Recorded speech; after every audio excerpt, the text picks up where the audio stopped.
While it's been open since September, today the community came to celebrate the grand opening of the new Niagara Police Headquarters here in Niagara Falls. We're just glad. It's been a long journey. The public's been very patient, so have the police officers and the people that work, and we're glad that we're rolling now. How has the transition been with the amalgamation of all the different departments across the Niagara region?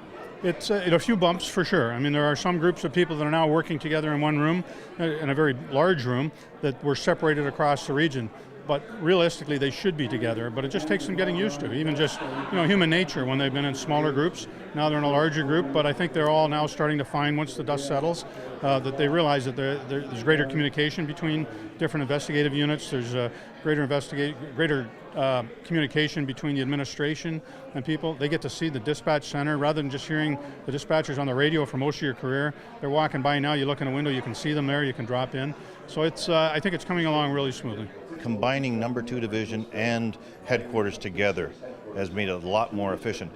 Understand that I was a police officer in the 70s, and I started at Zimmerman Avenue. Remember the old Marilyn Monroe movie in 1953? That was a police station then. And I was one of the first officers at Morrison Street when it started. So I've seen the different locations. And this is a lot of money, but it's a beautiful place. And hopefully we can do the same in St. Catharines. Not to the same size, but I think these are state of the art. There are several features throughout the building that showcase the history of the Niagara Regional Police Force. We've been inviting the public in on tours, and what they're most impressed with is how all the units are connected together. And that represents efficiencies for the way that we can serve the public. I think they also notice how inviting it is. It's full of natural light. The front desk is a welcoming area. So we had to balance security with that welcoming environment, and I think that's what the public really appreciates, because this is their building. This is a building that we will serve the residents of Niagara for 50 or more years to come. Among those on hand today was former Police Chief Gary Nichols, who came away impressed with the new building. Very pleased for the service members that are going to have the privilege of serving through this building. It's a wonderful facility. How does a building like this change policing here in Niagara?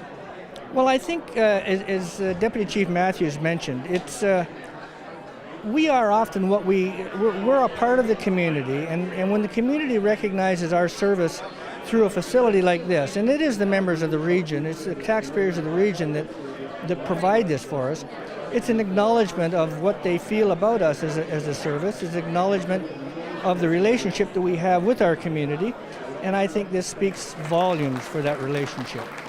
Perhaps the biggest smiles today came from John Brucato and Richard Frayne, the two leads of the construction project. Being involved in construction is brand new for myself and for the police service. Really, we don't really do that on a daily basis. And I got to give John credit. He was really our go-to guy person on any issues that we needed help with or to get addressed. He was always very responsive. So it's always good to have somebody at the table like that to help out. Construction superintendent has an enviable role where I get to see the job go from that muddy hole to something like this. I get to see the whole project, work on it as a complete entity, from the first stake in the ground to the last coat of paint. It's extremely rewarding, and days like this are especially welcome because it's kind of the official handoff to the people that will benefit from our labors. So.